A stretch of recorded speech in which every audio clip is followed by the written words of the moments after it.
only one has been taken from a flock of 10,000.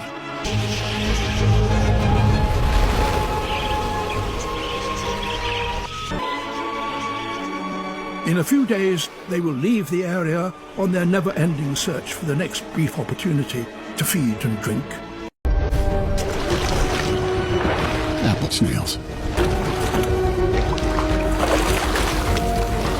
Each bird can eat more than a dozen snails a day.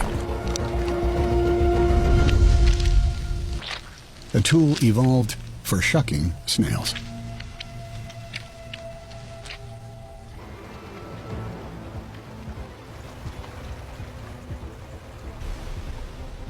The parents try to keep tabs on each of the chicks. His air-filled feathers pull him to the surface.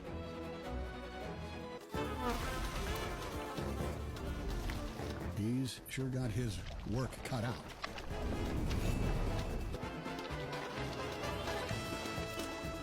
Nailed it.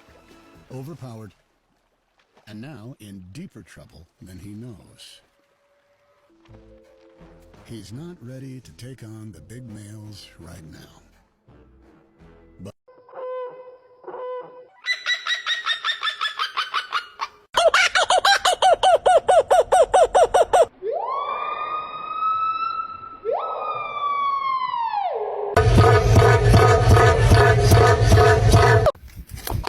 Oh, now I could know.